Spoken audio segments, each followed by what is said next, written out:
It's like, here we are. Every single time we just start dancing. Amazing. I love it. Very cool. We just get rolling and then it stops though. I need the whole song. Like I need the whole song. We need the whole song. I don't know if anybody would stay. I don't know if they'd stay for the whole song. I propose we leverage AI to go back and pull like all of our old episodes and like write an actual song with lyrics for that. So there you go. And then we could have a special episode where we introduce that and then we do the video with it, the music. I think that could be a hit. I think, man, rock stars, here we come. That's right. All right. Now we can get back to the real world. Speaking of rock stars. That's right. Speaking of rock stars, welcome to episode number 134. We have Tom and Brandon and Carson all back at the same time. And yes, a rock star guest with JD Miller. So JD, welcome. Thanks for having me. It's great to be here. So we're going to talk about with JD today a bit about kind of the sales and marketing, modern sales and marketing strategies from the viewpoint of how kind of private equity and acquirers look at things. And as your company evolves, what are some best practices that we're seeing and strategies that we're seeing? I think it's going to be a really interesting episode, kind of looking at it from that vantage point. Well, and I would say, why don't we start by telling everybody that JD is 6 for 6 in his startups and companies that he's built or grown and exited. I mean, come on, batting 1,000. That's like, been fortunate to be in the right place. You're like the GOAT. You're the Michael Jordan of venture capital. He has a lot of rings. Yeah. I would say I would rather be lucky than good sometimes. But my first job out of college, I worked at a small.com that had done $750,000 of sales their first year. That seemed like a lot of money to me as a college graduate. You do the math of there were 26 employees, but 6 years later, we went public with a $9 billion valuation and we're the largest tech IPO until Google. And so that set me down the path of how can I repeat that? And it's always been, increasingly responsible sales jobs in B2B tech companies. JD, what was that first company's name? What was it? Vignette. And so the late 90s, our sales pitch was calling from the internet. Really, do you need a website? Vignette was quite the hot company in the day. It was. Yeah, I remember. And then curiously, I actually started at a company that was acquired by Vignette and the founder, Introspect. And the founder of Introspect then went on to found another small startup called Siri and hit it again, talking to his computer and ultimately sold that one to Apple. Wow. And Apple still hasn't figured that one out yet. All right. Well, hey, before we get into this, as always, we want to thank Fist Bump for the sponsorship. Brandon, any upcoming webinars, shows, anything that we should be talking about? We don't. The only thing is I've started another show. It's called Revenue Through Reputation. And we get a bit more granular outside of just the sales part, but we talk more about the using content to grow reputation for individuals, but also for the brand. So that one, come join me on that one. It's Tuesdays at 11 a.m. Eastern. You can do a search for Revenue Through Reputation, has its own LinkedIn page and all that as well. Or on the podcast, it's got its own channel. Awesome. All right. Well, and you had a couple of webinars last week, I think, with Mark Hunter, or was that already? That was like 2 weeks ago. Yeah, we've got another one coming up in May. I don't think we're ready to promote it yet, but we've got another one coming up on that 1 hour a week LinkedIn playbook for busy CEOs. Okay. All right. Well, then let's get into it. Let's do it. So JD, tell us, kind of a little bit about what you do now and your background, and then we'll get into some of these questions or kind of taking us through some of these strategies. Yeah, fantastic. Yeah, so following that Vignette experience, I have spent the last 25 years in B2B tech sales. I began as a sales engineer, quota carrier, and then, ultimately CRO a bunch of times, CMO, and country president for the US, but always backed by private equity firms. So 6 times I've been involved in the sale of a company through private equity. And today I work for PE firms themselves as what we call an operating advisor. So I'm the guy who sits on the board who knows something about sales and marketing, and I get to work with portfolios of companies, coaching and mentoring their sales leadership team and lending a hand when that's needed too. What do you, and we may get into this, but at a high level, do you think that there's any sort of special approach, strategies, or whatever that you need to be thinking about when you're working with private equity in terms of, I know obviously every private equity is different and they have different strategies on how they purchase and so forth, but generally private equity is not venture capital, right? So they're Right. looking to bring in something that has some profitability, has some growth and profits and so forth. I assume in most cases, they're not looking for the startup that's burning $10 million a month going through the process. So therefore you have to kind of look at the world through a little bit of a different lens, I would suspect, as it relates to sales and marketing. Is that accurate? Yeah, that's exactly right. And I think one of the things that I really like about private equity is, we always have an eye on an exit, getting out of the investment in 4 to 5 years. So it creates a lot of urgency for, you've bought a company that's got something going really well. How can we implement a playbook to double down on that and, make it go faster? And so what I've done is I've collected kind of the best practices from the PE firms I've worked with and consolidated them into a book that's called the CRO's Guide to Winning in Private Equity, where we talk about those specific unique things to the ownership structure.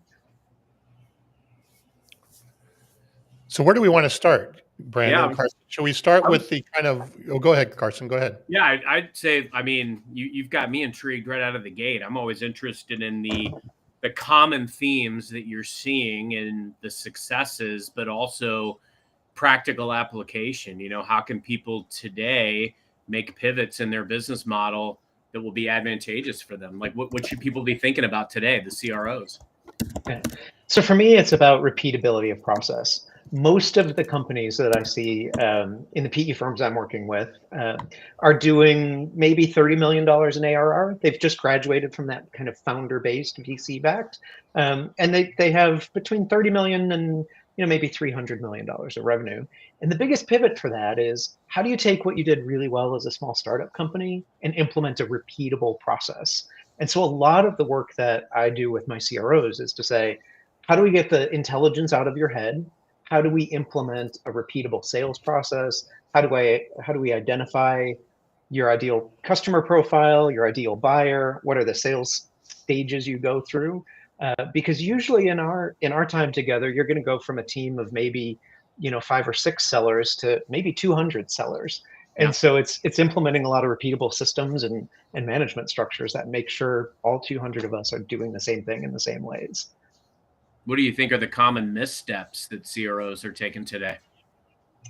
I think a lot of the early, the early kind of stage of that smaller revenue, a lot of those CROs struggle with graduating to be the leader and the enforcer instead of the super salesman themselves. A lot of people get in that seat in a small startup because they were the person who could sell it on their own. And a lot of the work that I do is talking about, how do you now, let someone else do what you're comfortable in, and have you do the thing that only you can do, which is strategic.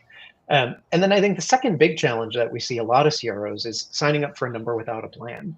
You hear from private equity, you've got to grow 20% this year. And I think a lot of CROs get into trouble where they go to a board meeting and they say, yep, I'll sign up for 20% more number. And they don't know how they're going to do it. And so we really need to break down what's going to be new logo, what's going to be sale of your new product, what's cross-sell into your install base, what's happening with customer satisfaction and churn. Because if I'm a $100 million company, I don't have to just sell $20 million more if I've got 10% churn. So kind of understanding all of those puts and takes in the annual plan is another really big piece that I spend a lot of time with CROs on. There's a lot of moving parts there. I mean, especially when you go from a transition from being like the main producer with the small team, there's a lot of behavior that we need to put down and new behaviors that we have to pick up. And then on top of that, you've got this pressure of a 20% growth and managing new systems and new people. That just seems like a real challenging environment. It can be. I think the biggest skill to kind of develop there is getting really comfortable with data and data analysis. Or if you're fortunate, hiring a revenue operations person who could sit by your side and produce data. I was a social scientist in training. I have a PhD in communication. And so I believe everything about a sales process, is persuasion that you can measure, and it's a science that if I say this to you in this way, I'm going to get this result.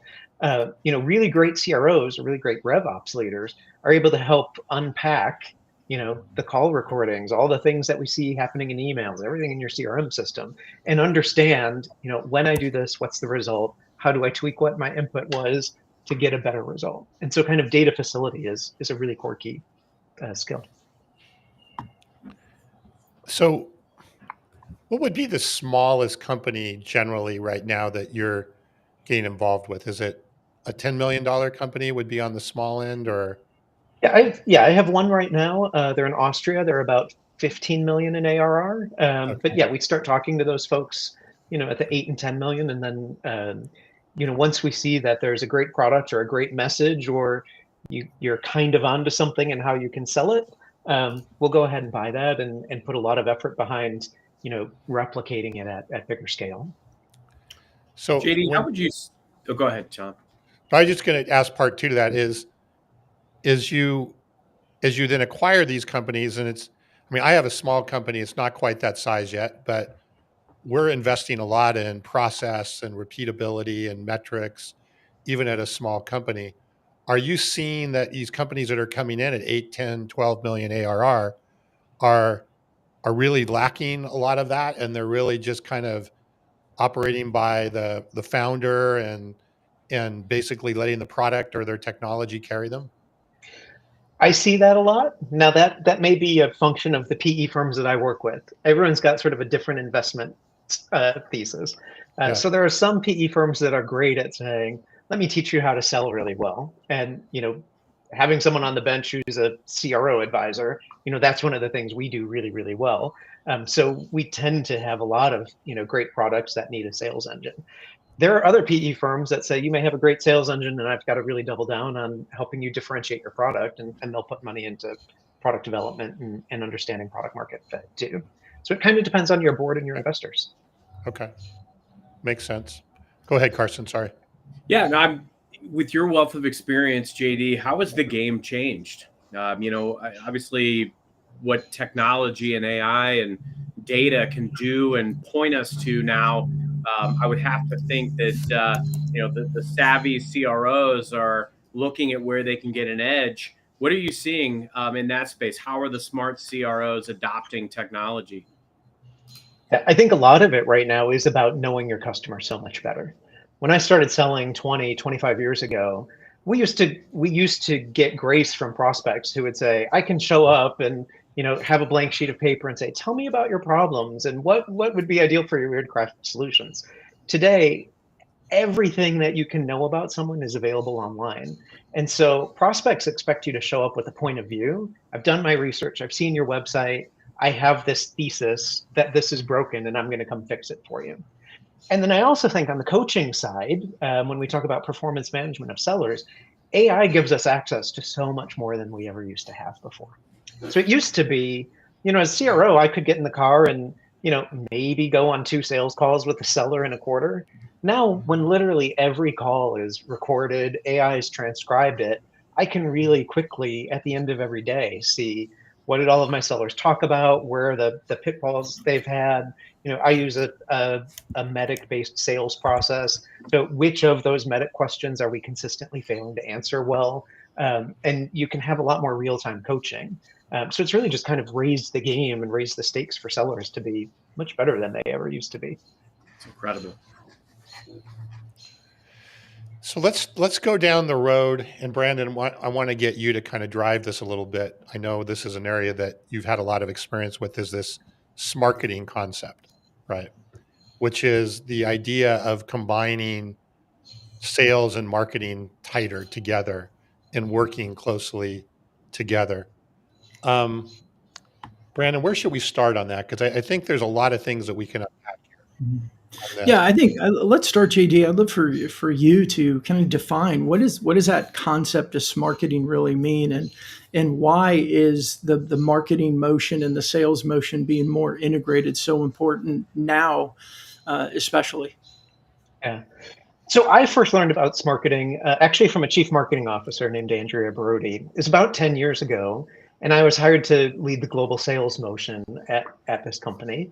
And the PE firm was well down the path on their hold period. And we had about a year left before we needed to get the company sold. And we were really looking for the right results.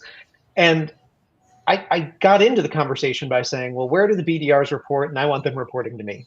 And she said to me, let's stop thinking about sales and marketing and really let me talk to you about the combined organization, this marketing org. We're both leaders of it. It doesn't matter what reporting structures are. It doesn't ultimately matter, other than the two of us together have got to get to this number. And it really led to this tight collaboration that said, okay, if the business's goal is to grow 20% this year, what's our average deal size? How many deals do we need to do? And then all of the kind of predicting behaviors. What's our win rate? So how many opportunities did I need to have? What's my sales cycle look like? How many meetings did I have to have? How many cold calls did I have to have? All of that sort of stuff, that's precursors to getting to the number. And I think what was really exciting about that is, in a lot of organizations, sales and marketing are pointing fingers at each other, saying, oh, if sales would win more, the world would be easier. Oh, if marketing would give me better quality leads or more of those leads, my life would be easier. And when we think about marketing, we can have those conversations that, yes, I need to improve the skill of my sellers, but the fact of the matter is, this is how good they are today. So what are we collectively going to have to do with the team, with the resources we've got today to get to the results that we're trying to get to? And so then ever since then, whether it's, a sales leader and a marketing leader who hold hands, or increasingly, I think people aren't spending as much money on executives, as we're landing on a single CRO who owns both sales and marketing teams. It's really aligning all the resources on the common vision and all of the inputs that are going to get us there. And Jay, when you talk about alignment of that in a tactical way, I mean, what does that look like week to week and month to month, and getting these marketing motions and these sales motions aligned? And I'm assuming the goal, of course, is more conversations, more at bats. What does that practically look like, though? Yeah. So for me, it all kind of lands in what are the metrics and what is the process we're going through. And I focus a lot on a sales velocity metric, which is basically measuring all of the activities and, how much revenue do we produce every day. So it looks at total number of opportunities times conversion rate times deal size divided by the number of days in our sales cycle. And that's how we get to sales velocity. But then my marketing leader, me, my sales leaders are looking at least every 2 weeks at each of those inputs. So, together we say, we're trying to get to this $20 million growth number this year. If things keep running the same way they are, how many opportunities do I need to have? What's my win rate? What does that deal size need to look like? How fast does that cycle need to flow? And then every 2 weeks, we're checking in. Are we hitting those expectations? And if we're not, what do we need to tweak? And sometimes I don't have as many opportunities, and maybe I need to invest more marketing dollars there, but maybe I'm overperforming somewhere else. And so it's kind of constantly adapting what the total equation looks like to get to the revenue goal. And when you're looking at that, so I'm going to lean in more on the marketing side or the content side, because I find now that the content is so important for creating initial reputation, creating brand, creating that awareness.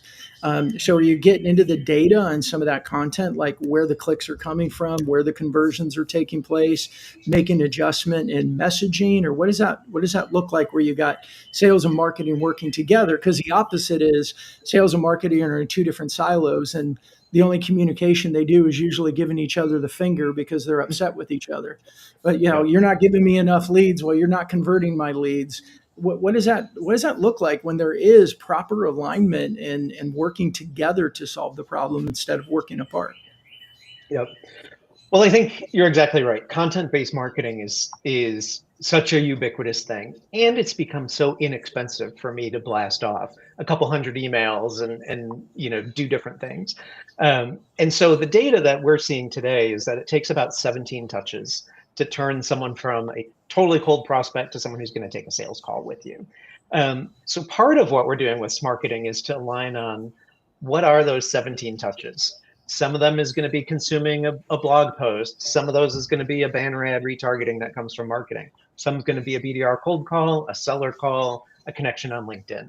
And so part of what we're doing is, it's almost like account-based marketing, that we're looking at our prospect list. Have we made all the 17 touches in a short amount of time? Is everyone doing their piece? And then the second piece is, which of those is the most effective? Because I would like to shave 17 down to 15 to 13 and get it faster.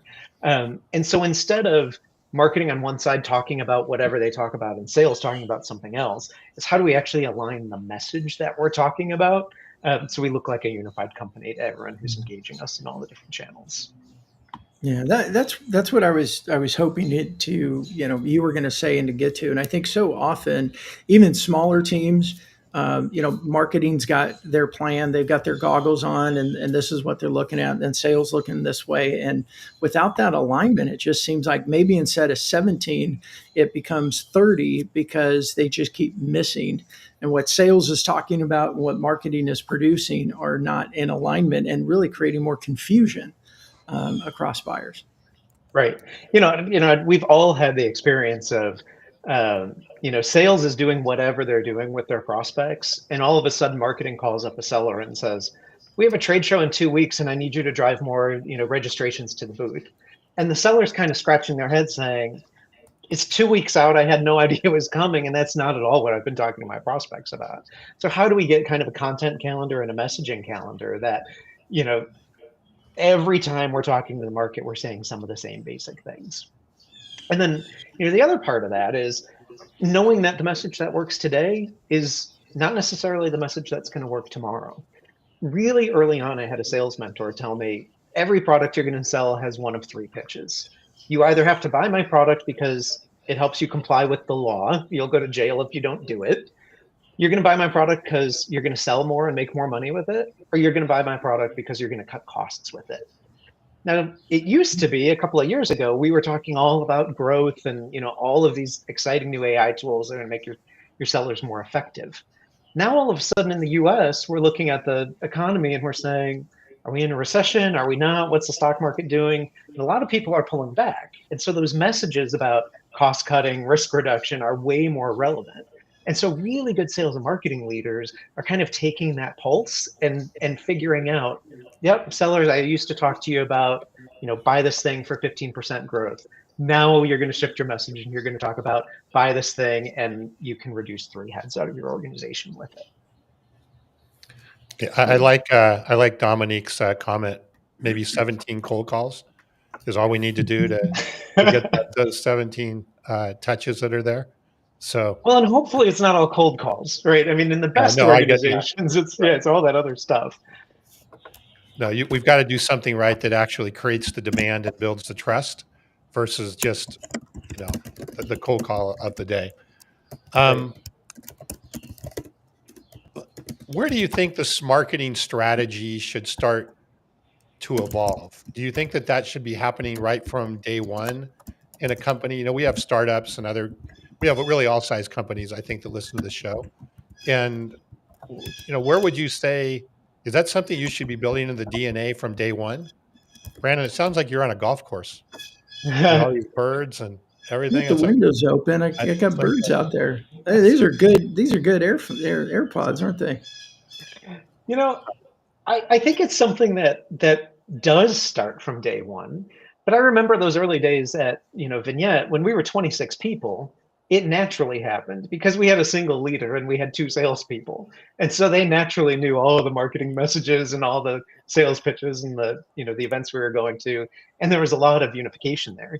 I actually think marketing becomes more important, once you've expanded beyond a single office and you've got now some of your team is co-located in this place and some might be down the street or across the world, and now you've got to start really being intentional about communicating what we're doing and lining that up. And it's really important to do in the annual planning process. And then it's really important to keep refreshing and staying on top of week by week and month by month. So I have a selfish question for you, and then we'll go on to the next one on the agenda. But my software company sells predominantly to manufacturers and wholesale distributors that are private equity owned. The majority of them, or a large percentage of them.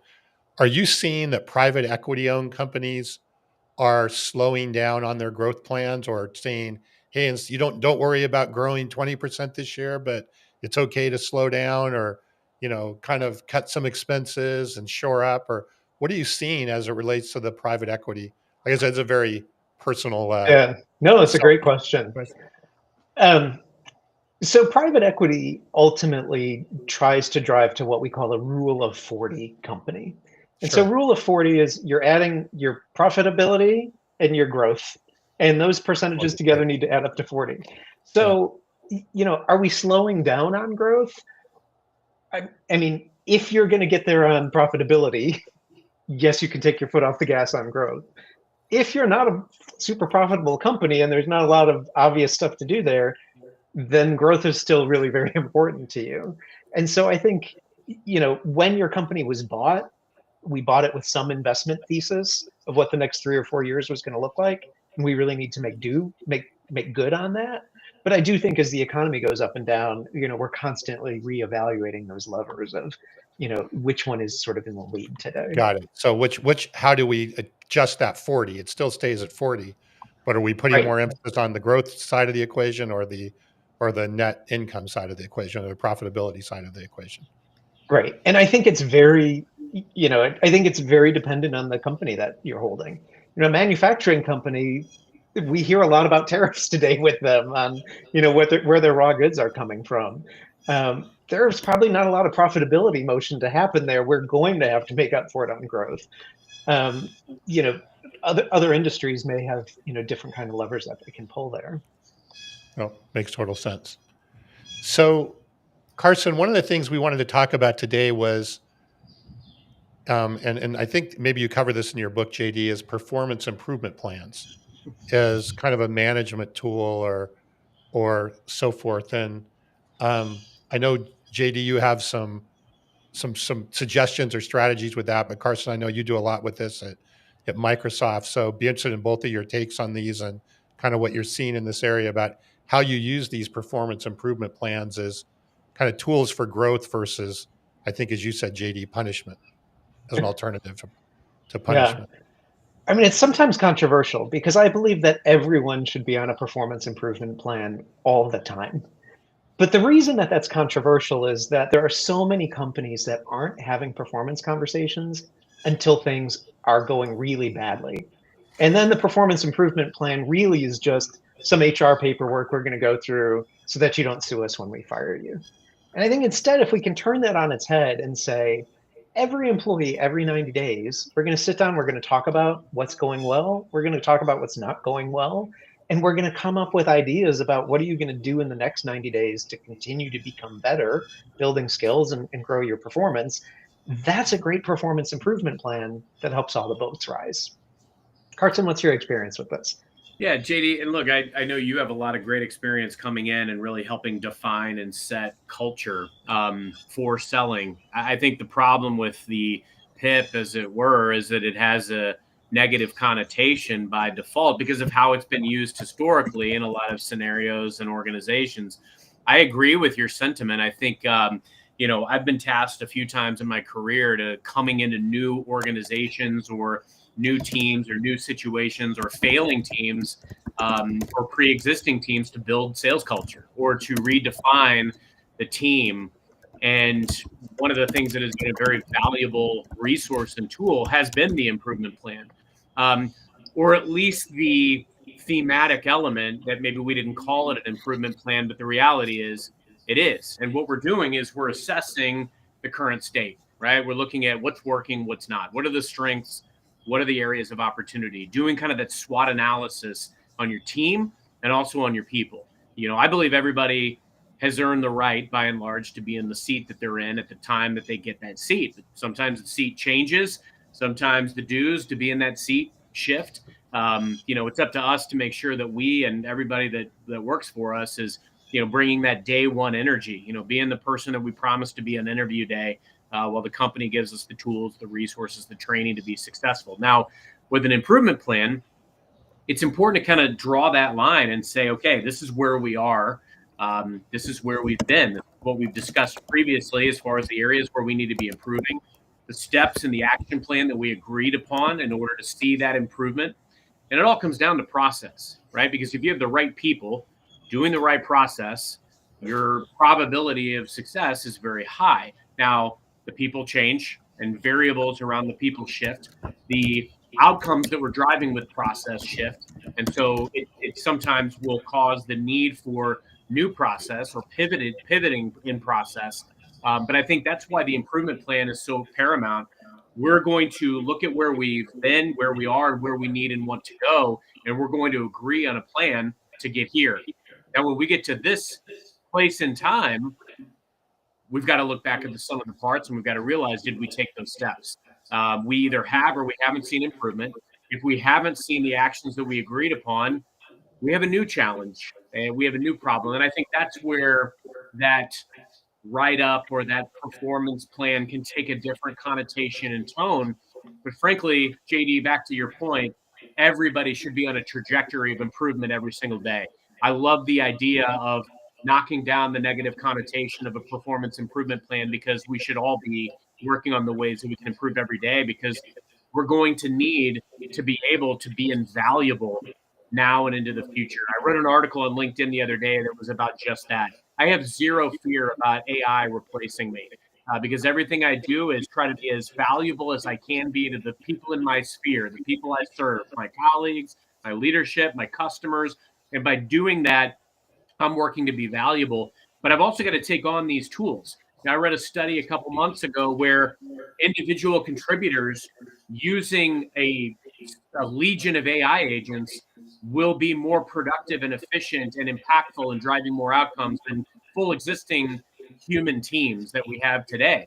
Now, that isn't the reality today, but it's where I believe the work world is going to go. And so we need to right now be challenging ourselves to improve, to be invaluable, but also leverage every resource at our fingertips to unlock success. Right. And it's how do we develop those skills? I think a big piece about the performance improvement plan template, and we probably should rebrand it something else, is, yes, what's going to happen for the next 90 days, but also long term. What's your future career? And what are the skills that we need to be thinking about a year from now, 3 years from now? Because maybe you don't want to be a mid-market seller forever. What are the things to get promoted to enterprise? Or it's very different to manage a team. What are those skills supposed to look like? And so whether we call it a PIP or we call it something else, it's having a really clear conversation about, the constant development. I saw a couple of weeks ago, Clary published their State of Sales 2025 report.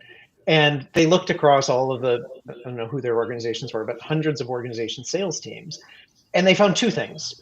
One was that there are about 10% of sellers who were doing 62% of their company's business. And we're used to that. You've always got some top performers, and maybe you've got an enterprise team. But what I found was really astonishing is the bottom 50% of sellers collectively were only selling 7.5% of the revenue of the companies they worked for. And so that told me, it got me really thinking about this notion of performance improvement. You didn't hire half of your sales team of just terrible sellers. Something has shifted in the environment. That just means what they used to do when you hired them is no longer what you need them to do. And so the solution doesn't have to be go fire half of your team and replace them with new folks. It's how do we talk about improving the performance? How do we talk about, the economy's shifted, here's a different message you need to deliver, and training people and developing that skill. So am I hearing you say that really everybody on the team, and maybe even on the marketing team as well, if you take this marketing approach, should have some sort of PIP that and how frequently would you review those? Is that a quarterly effort every 6 months, or how frequently would that happen? I like to do it quarterly. Now, I hope that every individual contributor is having a weekly one-on-one with their manager where they're talking about, all sorts of things and hopefully having some development. But at least quarterly, that conversation with the manager should be a little bit more structured, where we do a retrospective on the last 90 days, a forward look on the next 90 days, and we identify, what are the skills we're going to develop together and how are we going to get there? And when I've done that, I've had higher performing teams. It also makes writing annual reviews really easy for me. You take all the quarterly ones, you staple them together, and it's conversation. I think the worst organizations. Go ahead. No, I was going to say you could have a top seller, right, that's killing it from the numbers perspective, but it doesn't mean that they still shouldn't be thinking about how are they improving as it relates to their use of AI, or there's certainly areas that they can continue to improve on or prepare for, even if they're killing it with their numbers, right? So it's not just the Exactly lower right. half that's getting the PIP that's there. Right. Yeah, and that, the PIP is, or the performance improvement discussion is not a punishment. So yes, a top seller should have an improvement plan. How are you going to continue to refine your skills and become even better? You're a top individual contributor today. What do you want to do in your career 5 years from now? How do we improve your skills to set you up for that next step? So here's a And I question. think, I find Oh, go ahead, Brandon. well, as I say, when I looked at the topic around PIP, I mean, this sounds to me much more like a personal development plan. It's not so much the improvement side, because it's like, hey, we can acknowledge. Generally, I think the thought is PIP means you're sucking it up and you're going to get fired. It's Where punitive. what Yeah, we're it's talking about though is a better culture of, hey, we want to personally, we want to partner with you and align with you for personal development. Like, where do you see yourself going? What are the skills that we need to create in you? And then it's that combination of, I think, from a good culture standpoint, what the employee, what the person wants, but then also what the company's going to need in the future, and aligning that as more of a training and personal development plan. that's right. Is that what I'm hearing? That's right. And I really got religion on this, you know, maybe 15 years ago, when I was fired by surprise. I had been in a job I thought was going really, really well. It was a stretch role for me. My manager didn't talk to me very much. He traveled a lot. So maybe every 2 weeks I saw him briefly. And I was there a couple of years, and I think things are going great. And the head of HR took me aside one day and said, JD, how do you think things are going for you? I said, I think it's going great. And the head of HR said, no one else does. And here's your PIP. We're firing you. And, you've got 30 days, but really, start interviewing. You're going to find something else. And, I thought about that for a second, and I realized if we had had that conversation 6 months before, a year before, maybe I could have developed the skills that they were looking for and, had a better result and not gotten fired.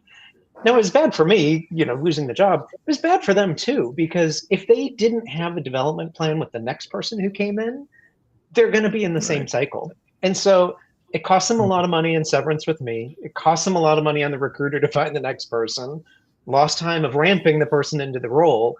And if you miss that coaching opportunity, you're just going to be on this cycle.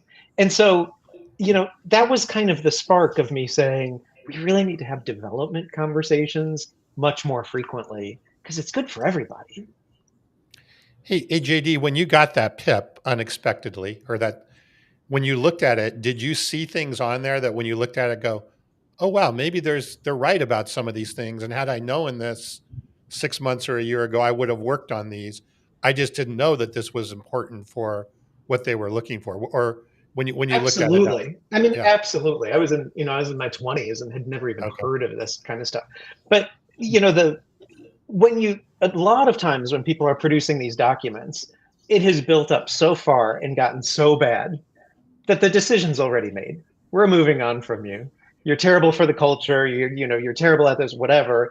And the kinds of hurdles that we put in those documents, you've got 30 days to get to 200% of quota. Well, that's never going to happen. Where if, on a monthly basis, we were talking about, hey, you kind of missed your quota a little bit there. Over the next 90 days, let's work on prospecting so you have a bigger pipeline. You can start to course correct early on, and you're not pulling this huge ripcord. So, stupid question here, but in that situation, I'm assuming you weren't having the weekly one-on-ones and you weren't having the quarterly development conversations. Like, you didn't get any of that, Correct. Yeah, correct. And I think a right? lot of times, that can happen with growing companies too, where we take a good seller and we promote them to be head of sales, but they don't think about management. And so they're out talking to the biggest customers and closing deals on their own. And, oh, yes, I have 5 or 6 or 8 people reporting to me, and they'll call me if they need something. And that's a development skill for that manager that someone needs to teach. Here's some new process that you need to learn to be an effective leader of people. I remember years ago when I was a second line and I had a general manager who would, come to me, and it's like, he would always say, like, look at where the management problems lie in this. Don't always look directly at the sellers, because it is so critical that good sales culture requires sales managers to understand the why and how of the process. And frankly, a great seller does not a great manager make. In fact, I mean, even look at sports, look at athletics, look at baseball. Some of the greatest managers and coaches were, good or maybe even, mediocre players at best, but they understood the fundamentals and the why behind the process. And I think that's the key. We've got to spend more time as organizations, and, thinking it from a CRO lens, even, we've got to think about the importance of building that sales culture. How do we do it, and why do we do it? Helping ensure that our teams understand the why behind what we're doing. There needs to be a level of transparency. JD, to your earlier point, like signing up for a big growth number, we need to understand how we're going to get there. We need to understand the importance of making that growth number for sustainable business success. We've also got to understand, okay, what are going to be the inputs that are going to be of vital criticality in order to drive the outcomes that we're wanting to drive. I mean, if I know that I need to get more, more revenue, what ultimately is going to lead to revenue? Let me double down on some of the things that I know work. Let me jettison or tweak some of the things that don't work. And sales managers and improvement plans, or whatever you want to call them, we've got to be spending time every week, 2 weeks, with every member of our team. We need to be hands-on in the field, inspecting and helping them improve. We've got to be willing to do the things that we're asking them to do. Otherwise, we're not going to take them to the next level. And JD, you hit on something else really important as well. The things that are working today may not work 3 months down the road. So we've got to also be very agile and able to pivot now more than ever, because the conversations with customers are changing, the data and what they have at their fingertips is changing, and what AI is capable of doing is going to continue to change too. That's why we can't get married to any expectation right now. I work in an industry that is making big shifts, and fortunately, I'm just an old grizzled sales veteran, and I'm going to roll with the punches, and I'm going to go wherever I can be valuable, and I'm going to do what I know to do, which is survive. But not everybody has had that experience or knows the importance of kind of leaning into these moments and really listening. What are my customers saying? What are the leaders saying? How can I be the problem solver in this day and time? That's right.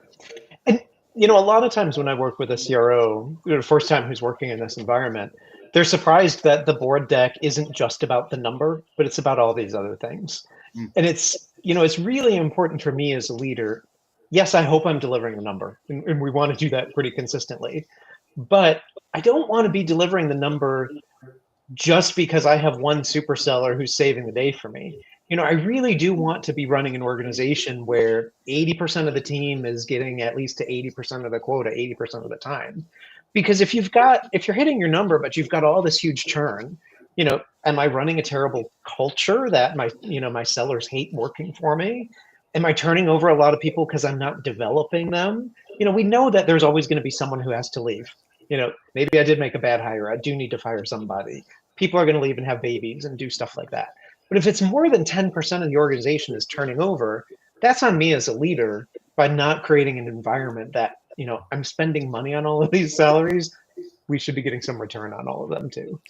That's why you got to stay at the pulse of your team and your org. You've got to understand what makes these folks tick. How do I turn this into a destination team? How do I turn this into a destination organization? Survey your people, know what they care about, and actually make changes and make decisions based on their feedback when you can. You're not always going to be able to, but if they can see that they are a part of what you're doing and that they matter and their voice matters, and you're working as an executive to build a bench roster and attract new talent in the plethora of ways that you can do that now with social media and with doing proactive outreach with recruiting. There's so many ways that you can make your organization and your team a destination. And the social scientist in me and the communication PhD in me says, at the end of the day, the solution to a lot of problems is more communication. When you have a cultural challenge going on, and it's happened to me too. I've seen my name on Glassdoor reviews saying this is a terrible company to work for because JD does this thing.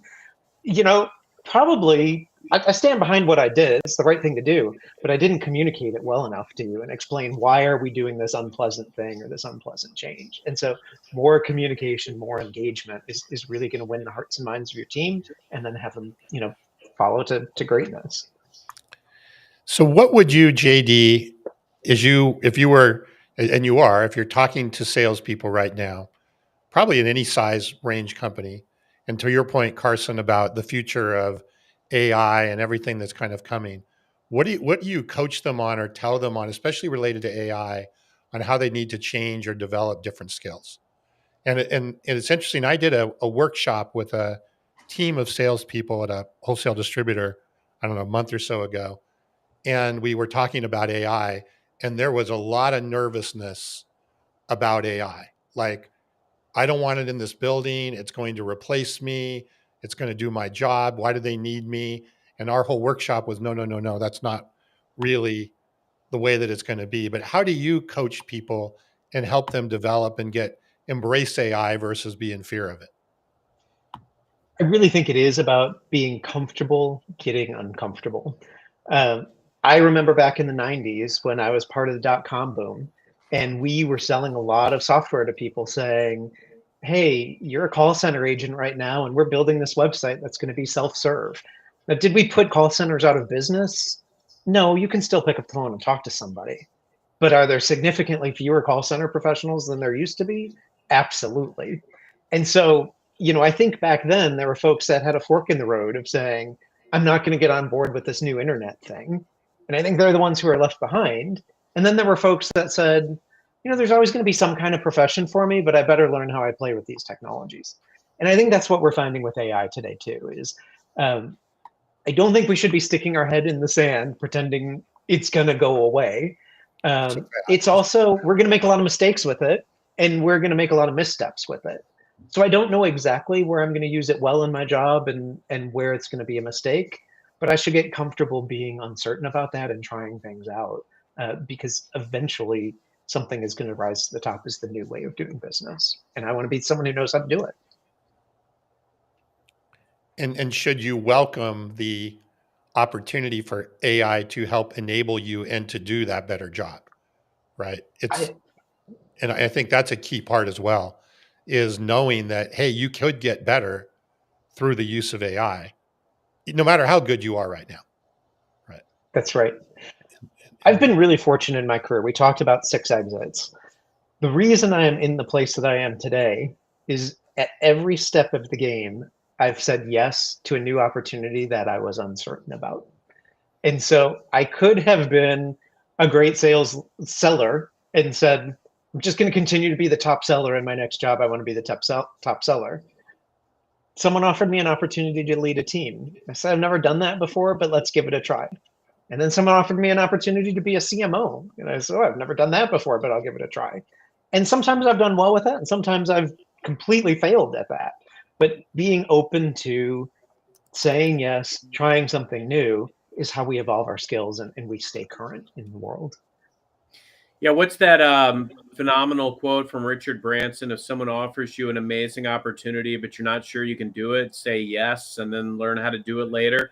I think it's all about the experiences. I've been recruited to come do different things multiple times in my career, and I could stay over here in the comfortable sleepwalking, hit my number, phone it in, or I can go over here and do something brand new, get the experience, maybe fall flat on my face. But fortunately, I never have. I love that mentality, JD. And, Tom, when you're talking about AI and sales, what is it from our good old fabled story Moneyball? Adapt or die. That's right. That's right. I remember being a student at the University of Illinois in the 90s, and we had a convocation speaker who's the person who speaks at freshman orientation. And they told us 75% of you are going to graduate into jobs that don't exist today.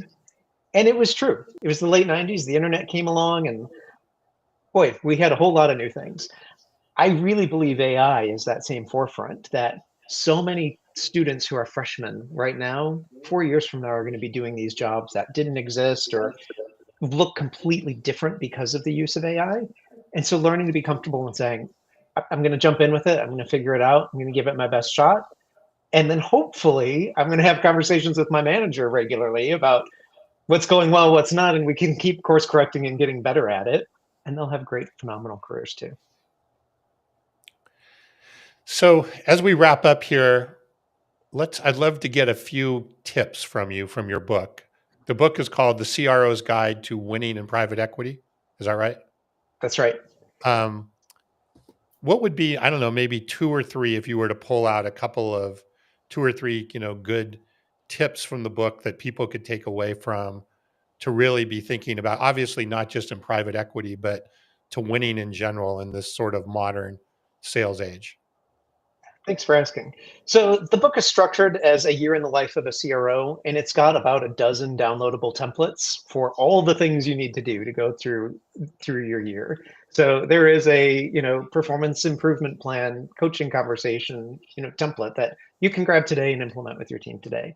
The biggest things for me for success, I spend a lot of time talking about the annual plan and really helping people sign up for a number that's not just a pie in the sky number, but where they've written on a single sheet of paper, these are the ways I think I'm going to get there through customer churn, retention, cross sell, upsell, new logo sales, and all of that sort of stuff. So tip number 1 is have a plan that you can measure against through the year, because it's going to help you stay kind of course corrected. And then the second big thing, I talk a lot about board communication. It's really leveraging your board members and people like me on the board who are there to help you. I think a lot of folks, we're used to winning and we don't want to disappoint people. And CROs tend to have pretty short tenures. 18 months is the average tenure of a CRO before they lose their job. And a lot of times it's not because they missed their number, it's because they didn't communicate that they were going to miss their number. And so in the same way, we should be managing down and talking to our sellers every month about what's going well and what's not. CROs need to be talking up to their board on at least a monthly basis. I actually like a weekly email, and you can get a template out of the book on that too. That just keeps them in tune on, here's what's happening with the number, here's what's happening with my headcount, here's what's going well, here's what's not, so that you're not showing up on a quarterly board meeting and dropping a terrible bomb that results in you getting fired. You're showing up to that meeting maybe with the same news, with a board that says, we knew it was coming, and how do I collaborate with you and continue to improve your performance down the line? That's great. And your book is on, I assume, on Amazon or? You'll find it everywhere. So it's globally, all of the Amazons, your local bookstore has it, and you can find it through my website at jdmillerphd.com. I am going to get a copy. There sounds like there's some really good stuff. Excellent. Carson, any final questions before we wrap up here? No, this was I love this episode because it was very unique in, kind of the annals of mastering modern selling, but a lot of nuggets that any executive or any sales leader or frankly, any individual contributor can kind of pick up and run along with. JD, was there anything else that you were hoping to impart on our audience today that you didn't get the opportunity to yet? I could talk to you guys forever, but I've really enjoyed our conversation so far, and keep learning and keep developing. Yeah, no, thank you so much. I think you gave us a lot of really good food for thought, and how we can reframe the improvement process, all the way to some of the really eye-opening statistics around CRO tenure and things of that stature, and the things that we can do to really own that process. The thing that you said that I love the most, JD, was when you talked about what you learned from even Glassdoor reviews and how you acknowledge that. When I think about improvement plans and the connotation that they get, there is a stark difference between, giving people feedback that's fluff or giving them feedback that's negative because you're being given pressure to write somebody up from leadership, to giving people tangible, real, constructive feedback that they can absorb. And while it might sting in the moment, believe me, I've been blessed with managers that are willing to shoot me straight. might sting in the moment, but that you can take and turn into something very constructive and be a better leader and communicator as a result. And I love that you called out, like, reading something on Glassdoor that, hey, you acknowledge they had this perception and I could do something different or better as a result. That's my biggest takeaway. So thank you for sharing that. Yeah. Well, and that's what I love about private equity is, you know, we're always on a time clock of this company is going to get sold in 4 years, 3 years, 2 years. So we don't have a lot of time to screw around with feeling bad and hurt feelings. It's just about how do I make tomorrow better than today, because I have one fewer day to get this company value bigger. And so let's just figure out how to keep doing that and evolving, and we'll all wind up in a great place. Well said. All right. Well, thanks again, JD. Like I said, we'll check out the book. Carson, wrap us up. Yeah. Hope everybody in Atlanta is safe with the weather. Yeah. What's going on there? Is there a storm there or something? Brandon needed to step away. Maybe Butch knows as well. I'm thinking about everybody in hot Atlanta. And thanks for everybody for joining. Dominique, thanks for the commentary. Charles had some great comments today, and Butch. And until next time, happy modern selling.